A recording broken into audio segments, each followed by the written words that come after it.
In this live tutorial, I'm going to take you through the process of making Swiss meringue buttercream from my own recipe, a recipe I have adapted and tested over 8 years that is foolproof, stable to use, has a great mouthfeel, and completely beginner friendly.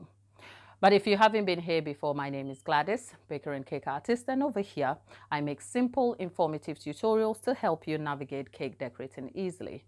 Occasionally, I create sit-down videos talking you through all things cake, handing you practical, helpful tips to help you level up your baking and decorating.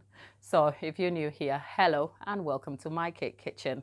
I hope you find some value in today's video, and if you do, please don't forget to hit the subscribe button to join the community of Gladys Cake Kitchen supporters, and do not forget to like and share this video. It is a no-cost way for you to support the channel and to prompt YouTube to send this video out to people who might equally find it useful. Now, in today's video, like I said, we're going to be making Swiss meringue buttercream. If you're a beginner, Swiss meringue buttercream can be very difficult, but I can assure you that it is not as difficult as you think. Because many years ago when I started cake making, from my need to get a buttercream that had a good mouthfeel, I was able to master Swiss meringue buttercream, a recipe I am handing to you today. But before we get into the tutorial, I am going to demonstrate the simple science of understanding how liquids and fat interact.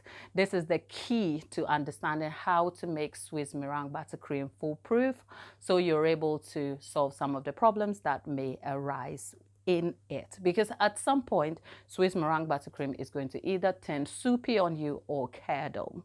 So over here on my work table, I have a jar here and I have some oil. Simply, I'll put some oil here, and in that oil I will add some water. This is not measured, and that is just enough. Naturally, oil and water do not mix together. When I shake this jar vigorously, it might seem for a moment that the oil and water are mixing together. But leave it on the side for a few minutes and you'll find that the water settles below and the oil is sitting on top.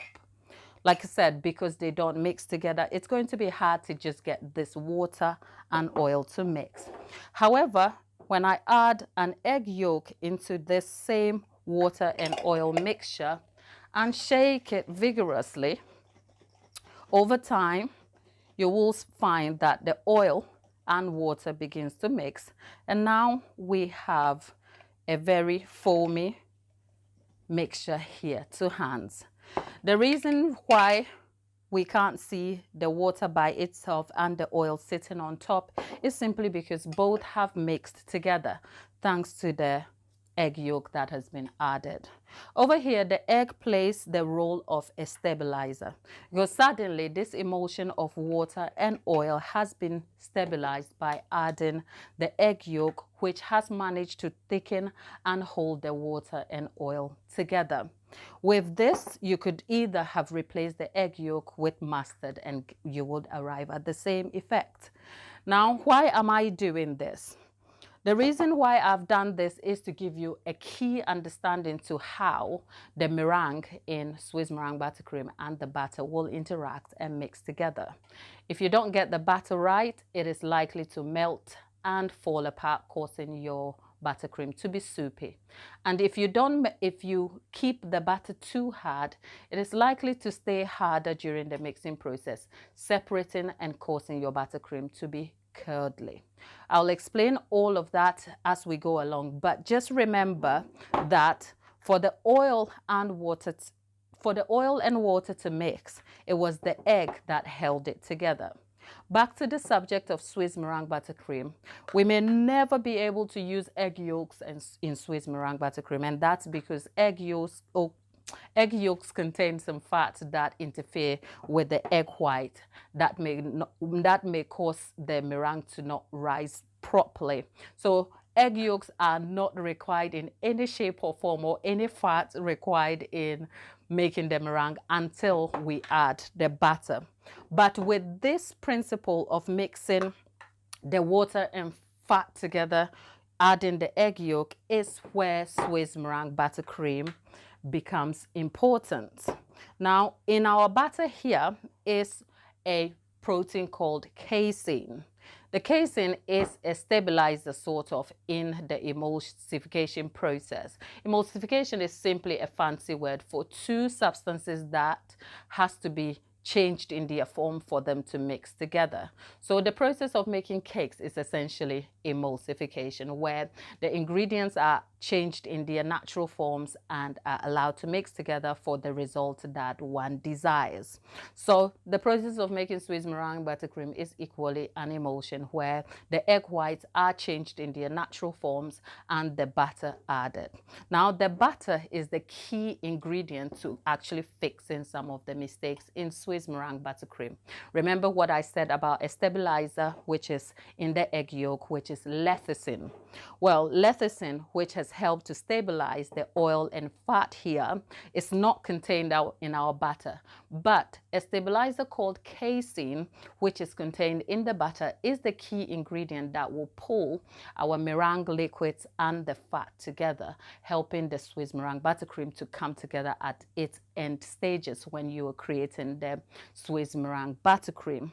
So when you get your butter temperature right, you're likely to probably avoid any problems with either soupy buttercream or curdly buttercream. But more often than not, it's very difficult to get the right consistency or temperature for the butter. So for some of the problems that may arise with Swiss meringue buttercream, if you have the butter too hard or not at the consistent temperature, then it is likely to stay hard during the whipping process. By so doing, it stays stuck, separating in the process and causing the buttercream to look curdly. And that's because the butter remains hard, the casein in the buttercream has not been activated. So it is not able to hold the ingredients together, binding them and causing your buttercream to be smooth. But if you accidentally or for some reason get your butter too soft, the structure which contains the casein would have melted, and we need the structure of the butter, which is the fat in the butter, to hold itself in the making of the buttercream. So if you do use a softer buttercream, in the process it is likely to melt in the Swiss meringue buttercream, causing it to be soupy. So for us to get the right consistency of Swiss meringue buttercream, we need to get our butter right. And that is simply to make sure that the butter is soft to touch, that when you dip your finger in, you can make an imprint without too much pressure, and there's a bit left on your hand.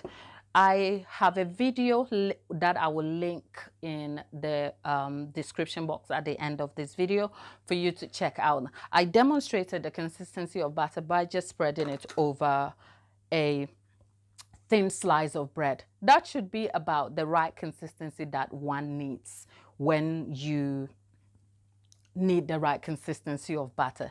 So hopefully you have some basic understanding of what role butter plays in the Swiss meringue buttercream process. So with that, I am going to talk you through some of the ingredients that I have, and then we are going to jump straight into making Swiss meringue buttercream. Over here, I have 200 grams of granulated sugar. It looks a bit like this, but this is going to melt in the double boiler that we're going to be using. Next to that is 180 grams of egg white. I will leave all the measurements in the description box at the end of this tutorial, so hopefully you have all those details. There is about 120 grams of icing sugar here that we will need.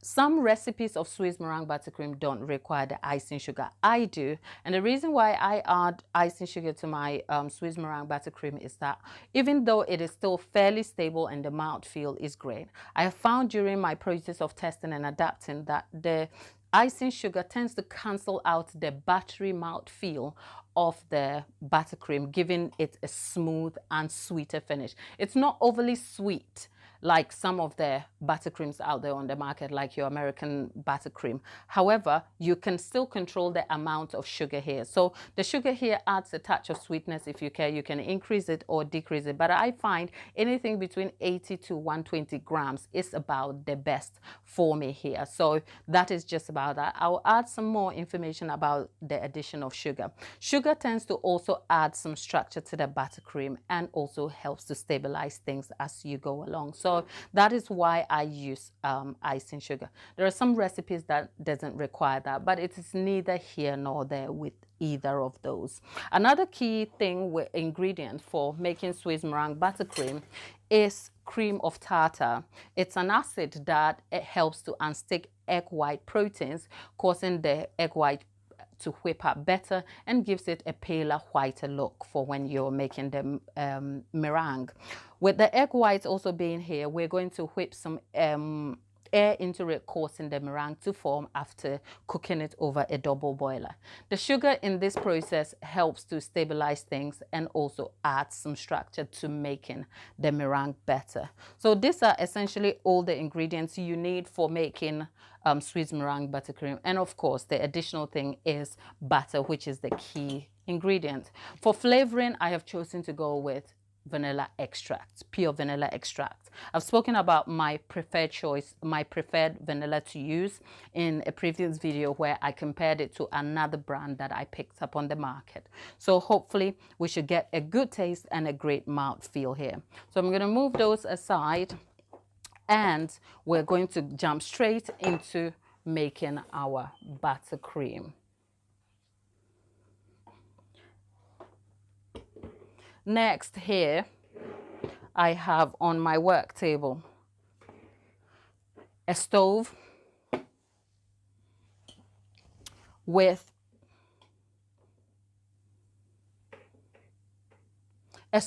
some boiling water in a pan already. The water hasn't actually boiled. The water is just about enough over here, and it's been left to kind of come to a simmering temperature whilst I was talking, just so that it sets the stage for what we are about to do. Now remember, for making our meringue we need to make sure that all our utensils or anything that is likely to come into contact with the meringue is degreased, so we don't have any grease coming into contact with our utensils, because this is likely to interfere with the meringue formation. So I have already gone ahead and degreased all of this, wiping them with a touch of vinegar and kitchen towel to degrease all of that. If you don't have vinegar, you could settle for lemon and wash your utensils well. Now, if you wonder why we're using a double boiler here, or a bain-marie as some others will call it, that is simply because I need to cook the eggs up to 165 degrees Fahrenheit, which is about 73 degrees Celsius here. And at that temperature, we should be able to perhaps get it to a place where bacteria in the egg whites are all non-present, and then we can have cooked egg whites that can whip up into the meringue that is going to form the basis for the buttercream. However, besides also cooking it to rid of the bacteria, the other thing is that it causes the sugar to dissolve in the egg white mixture. But if I were to put this directly on a pan on the heat, it is just likely to turn into scrambled eggs. So the double boiler method is a means by which we can cook the egg to the temperature that we require it for by the process, by using steam to do that. So for a few guidelines is to make sure that the top bowl, which is heat proof, does not touch the water that is underneath. And I also have to make sure that the water is not boiling vigorously to cook or warm up the eggs quicker than I need it. So these are a few guidance for you to observe, but I will leave enough information in the description box at the end of making this buttercream. So if you had a chance to look into the glass bowl, you'll find that the egg white mixture is a little bit, you can't see through it. Is it it's opaque looking and rather viscous. And when I use the whisk to lift it up, there's a bit of tension here. So that is at its raw stage, and the aim is to obviously cook it slowly up until the sugar is completely dissolved in it. This takes a little bit of time to do.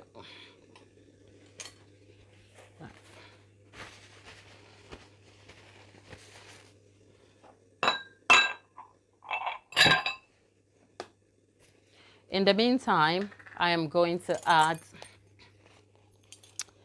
a tablespoonful of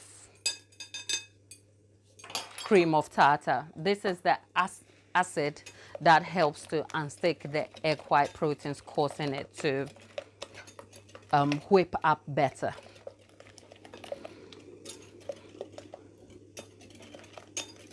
Now, in the past, when I've done this, to check the temperature, I have dipped my finger in it. And one thing you should look out for is when the sugar is obviously melted, you shouldn't have a gritty feeling on your fingertips. But I also realized that my fingers are desensitized to heat, because in the past when I've done that, I've also perhaps determined the temperature by how it feels when I've dipped my finger in. But at the moment, I realize that my fingers and my hands are sort of heat proof, so it's not the best way to determine the right temperature here.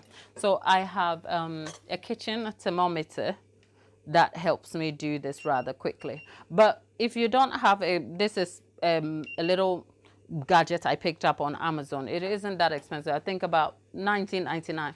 But if you really cannot afford to do this, you can use a candy thermometer, and that should be fine. I would just encourage you by saying, if this is something you really want to pursue, while sometimes the advice is to just make sure that you don't splurge on a lot of things when you're starting your journey, my best advice to you is, if you really are certain on taking this journey on and getting the best out of it, maybe consider investing in some specific tools and materials that will support better outcome for you.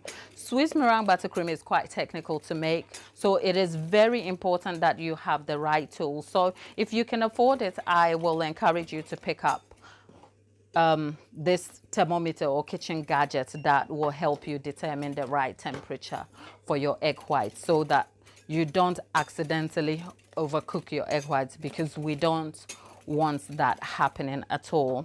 So I'm just going to have a look in here, and we're just over 68 here. We are aiming for 73, so hopefully we get there soon. Now, if you have questions about why other people use pasteurized eggs on the market, that is simply because the process of cooking the eggs has already been done at the point of producing the pasteurized eggs in a pack. So you can pick up pasteurized eggs from your supermarket and then straight away add some eggs and whip it. But personally, as a preference, I probably will never be able to do that, because me and fresh eggs are not friends. Eggs are very, very, very finicky. So I just have a fear of perhaps having bacteria or something in my egg white. And apparently, from the research and information available, there are slight differences and variations from making it fresh, as I am doing now, or perhaps substituting this process for the pasteurized egg white. But for me, I would rather go through this entire process just for the mental satisfaction that I have done this the best way, and that I am not perhaps going to poison my customers or anyone who is eating my Swiss meringue buttercream. So you won't find me having pasteurized egg whites, but for the purposes of demonstration, who knows, I might be back to do a tutorial like that, so that we can compare both the pasteurized egg white, which doesn't involve this whole process, and see what the differences are. Something tells me the mouthfeel might not be the same, but don't take my word for it. So I did say, let's be careful not to cook the egg whites. So I think we've gotten to where we are. When the temperature is right and the sugar is melted, you do not have a gritty feeling over here, and you have a loose foam like mixture, as you can see here.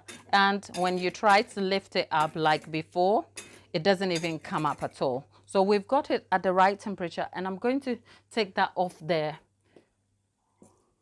Okay, no. Managed to get that out, but right. So the next stage is for us to set our mixer ready. Remember, I did say I have degreased all of these to reduce any grease coming into contact with that. Now, whilst we're at it, I could have set the mixer bowl over the double boiler, but as you can see, I had a rather small pan which is much lighter and probably could not contain the weight of such a mixer. And also, I like to use the glass bowl I like to use the heat-proof bowl before transferring it, simply because it gives the mixer a moment to cool the egg whites as it whips. Whereas I feel like if I put this glass on the fire, I will have to transfer it directly back. And at the time of whipping, it is likely to keep warm and probably will not cool sooner than I wanted. I hope that makes sense. So being able to transfer it means that it gets into a cool mixer for me, and then when it whips up, it cools quicker. But we're going to whip this up for 5 minutes and then bring it to stiff peaks.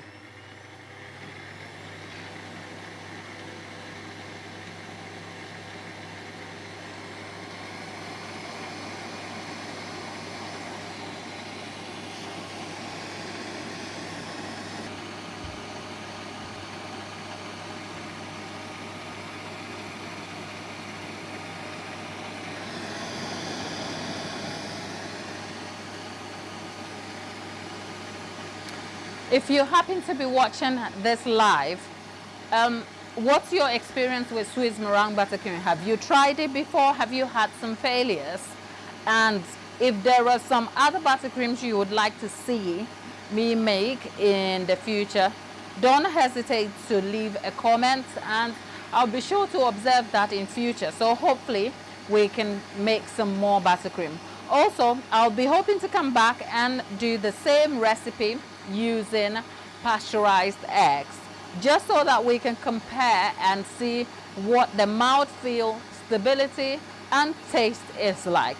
But like I said, I will not be using pasteurized eggs for my Swiss Meringue buttercream if it wasn't for just the purposes of demonstration, and that is simply because I don't think I can trust raw eggs in any form, whether they are pasteurized or not.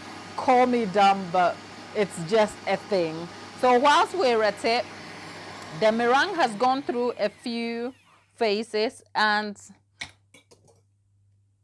this isn't what we're looking for, because that has fallen flat over here. So we're going to continue whipping it. But whilst we're whipping some air into it to fluff the meringue up, another thing we're looking for is for stiff peaks. We've just gotten the soft peak where it falls over, but the egg whites have changed considerably from how we saw it from when it was raw to when we cooked it, to actually having it white looking, as you can see over here. Now, it's not just the air that is going to change the meringue that we are considering here. We are also, whilst it is whipping, it is going to be cooler as we go along. So another reason for the whipping is that the air goes into the meringue and cools it also. But over time, sometimes when I have had a good day of making the buttercream, I don't have to cool it for another extra time. I've just gone ahead and had the butter put straight in it, and we are fine with that. But just so that we can have a better demonstration and better outcome, I am probably going to give it like up to about 3-5 minutes to cool down completely. And occasionally I have wrapped it in plastic cling film and popped it in the refrigerator for I think 10 minutes when I have probably done some washing up, cleared my worktop, and then come back and continued with the meringue. So like I said, it is fairly adaptable if you can master the key science of making Swiss meringue buttercream. I guess Italian meringue buttercream follows the same principle, except for Italian meringue buttercream, you'll have to boil the sugar and water to create a solution that is poured into the egg whites. Again, my fear of raw eggs is the thing that is stopping me from making Italian meringue buttercream. But it is my hope that in future I will be able to demonstrate and show you how to make those in a very beginner-friendly way. Now let's go back to our meringue and have a look at how much our meringue has changed here. And there you have it. This is the consistency of meringue we are looking for. It is stiff, it's stuck up there, and it is stuck in between the balloon whisk over here. And this is just about the consistency we need. Now, like I said, it's not just the consistency we are looking for out here, because whilst we've gotten our meringue looking the way we need it to be, when you touch the bottom of the bowl, it is a little bit on the warm side. Now, if we dump some butter in there straight away, it is going to melt and deflate, which will cause the buttercream to be soupy. When I've said in the last 8 years that I've made this buttercream, I've never had any of the problems that people complain about, which I have explained from the beginning. And that is simply because when I was developing this recipe, I was able to kind of look at my trouble spots and be able to troubleshoot some of those problems that would have otherwise arisen along the way. But I will tell you this, the only time I have had soupy buttercream is in the summer, when we've had the 3 days of British summer weather where somehow everything is hot and any baker out there is having melting cakes and we're all bothered. So for that reason, I either tend to make my buttercream in advance, keep them frozen for the sunny weather, or perhaps if that's not the case, what I've done is I have made my buttercream later at night when it's cooler or early in the morning, because the weather is going to affect the consistency of the butter either way. And if the butter is not right, we are not going to get the best buttercream out here. So like I said earlier, at this stage, when you touch the bowl and it is too hot, please leave it to cool. It won't change anything in the process. In fact, it will be on the plus side for you. And one thing you can do is pop a cloth over the bowl to cover it so that your meringue doesn't dry out whilst it is cooling. Or like I said, I have wrapped mine in cling film, popped it in the fridge for 10 minutes to hasten the cooling process. The problem is that when you do that, then the bowl cools. So when you come to putting the butter in the bowl, if the butter is not the right consistency, then you end up with chilled butter, which will leave your buttercream curdled. But if you overmelt the butter, then you're going to have soupy butter. So you end up in this wheel of back and forth because your butter is just too precious. So over here, let's see. I kind of feel like I want to go ahead and put the butter in, but I also know that if I did that, then we will have soupy buttercream and the whole process will be over. So what I'm probably going to do is I'm going to pop this in the fridge for 10 minutes whilst I clean up. And earlier, we need our butter to be at the right consistency.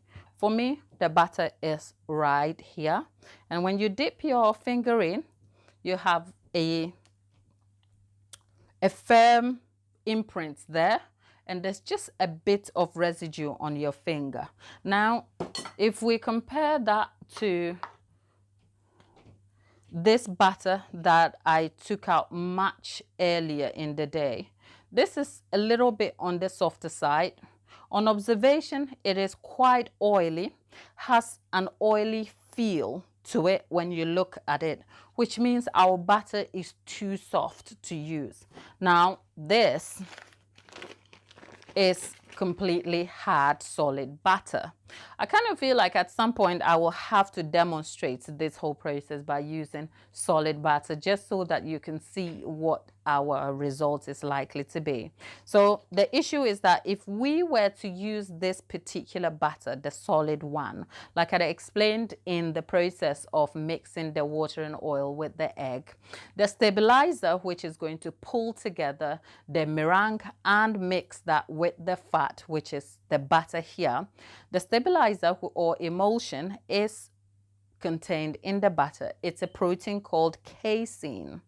So if we have the right consistency of butter, casein should be activated enough that in the mixing process, it holds everything together, binds and stabilizes, and then we have a stable buttercream which doesn't break or which doesn't separate. Now, when we have such a hard block of butter, casein is stuck in the butter. So when we come to dumping this in the meringue and the whisk is whisking, nothing is happening. And even if something happens at all, we have the casein stuck in the butter, causing the butter to stay on one side and the meringue still somewhere else in the mixture. So that's when you get to have a broken or curdled buttercream that you think, oh my God, my buttercream is broken. When that happens, what you can do is warm up your mixture slightly. Now that can be a very tricky thing to do, so which is why my initial goal was to help you understand how butter plays a key role in making Swiss meringue buttercream, just so you can avoid all those troubles along the line. Because for instance, if your buttercream becomes curdled and you go to warm it up slightly, a little distraction and you've melted it all together. So you've gone from one extreme end to the other, where when your buttercream has gone from curdled to broken, it means the fat solids in the butter that forms the structure containing the casein has melted. So the house is essentially falling apart. So you have to chill that to bring it all back together, whip it up and get the best result. But what determines how cold you can chill it to bring it back and how warm? So they are easy problems to fix, but you are better off just understanding how your butter interacts in the process of the buttercream and making sure that you have the right butter here. There is a preferred temperature for the butter. I'm not sure about that, but I will find it and leave it in the description box for you at the end of this live. So that's enough talking. I'm gonna go get the meringue out and then we'll throw the butter in, and we are just close to finishing our Swiss meringue buttercream. So hopefully you can go home, complete your Swiss meringue buttercream with all the confidence you need. Our meringue remains.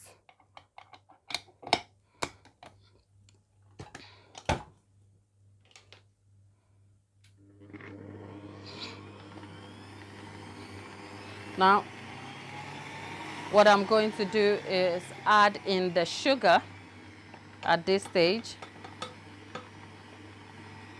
and let that beat.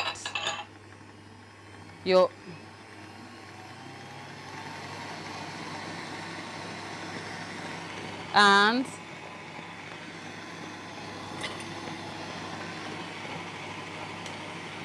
the butter can go in now in small bits. Now, occasionally, I must confess, I've dumped the butter and the lot in and it's worked out just fine. I won't advise that, because by so doing, you are going to overwork the process.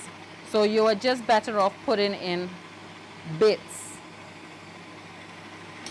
the butter in bits. And because we had the consistency of the butter right from the start, we haven't had broken buttercream and it's coming together just fine.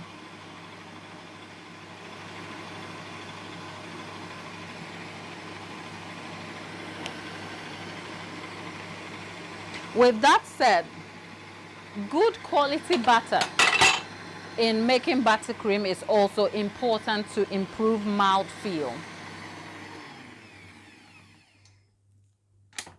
Right.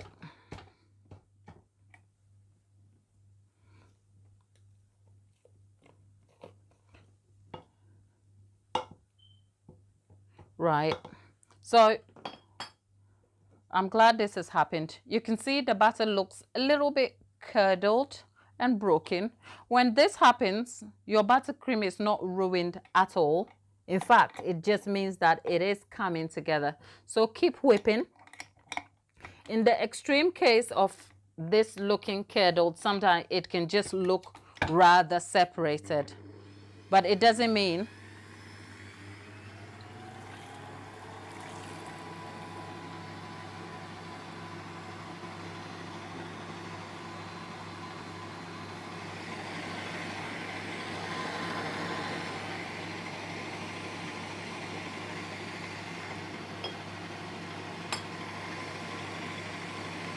I'm just going to add a bit more butter. The ingredients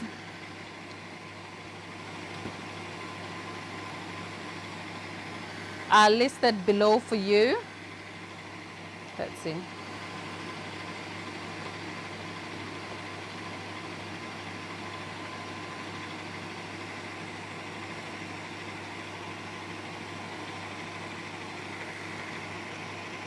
Right.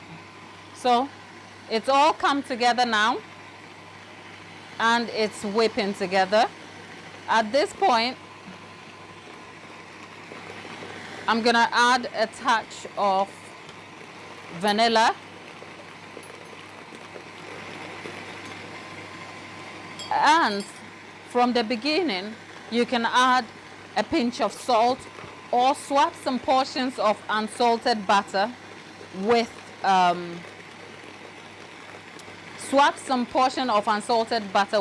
salted butter.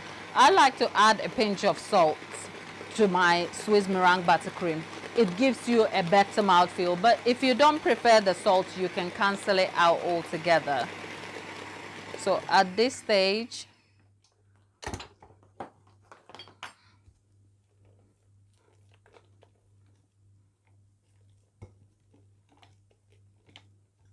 it has mixed together. At this stage, you could swap the whisk attachment for a paddle attachment and then beat it on slow. But essentially, that's our Swiss meringue buttercream done.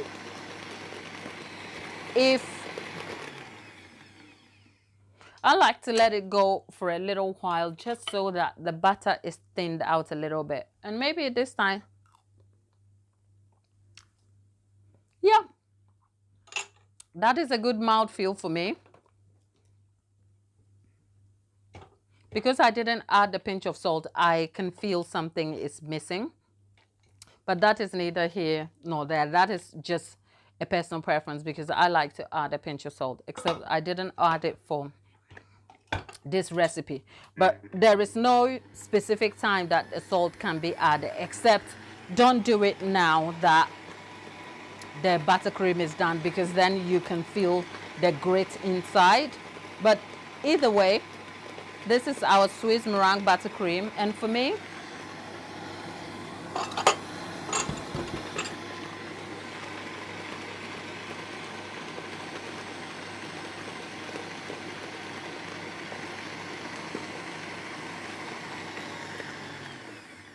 it actually mixes very well and takes on flavors very well too. So a good tip for me is that I make my Swiss meringue buttercream a day or two before I need it and flavor it, leave it to sit so that the flavor develops better before I can use it. So essentially, we are done here. But like I said, I just didn't want to drag the demonstration on too long. But at this stage, I could have swapped the whisk attachment for a paddle attachment and then beat it on slow. Quantity is important here. So normally I would make twice the same quantity in the same mixer. So when I swap the whisk for a paddle attachment, it is able to kind of mix the buttercream better. But I found that the mixer wasn't mixing everything together as I wanted it, which is why I have scooped it out. But that is our Swiss meringue buttercream done. It's not broken. And we have a great result here. Normally, for me, Swiss meringue buttercream or any form of buttercream is more for cake fillings other than using them for covering cakes. That is equally a preference for me, simply because I like stability to my cakes. So on the catalog of tutorials that I've created on this channel, you'll find that I use ganache. As we progress through these live demonstrations, at some point I should be able to come back, give you some more information about ganache, how to make it, calorie, use it, make and decorate a cake with it. But for now, that's our Swiss meringue buttercream. I'm gonna go fill a cake with it later. Maybe as these demonstrations further on, I'll be back to show you different ways you can flavor this, mix colors into them, or mix chocolate, create chocolate buttercream out of a whole lot. So there are more exciting videos on this channel to come in these live tutorials, which I hope you can derive some value from.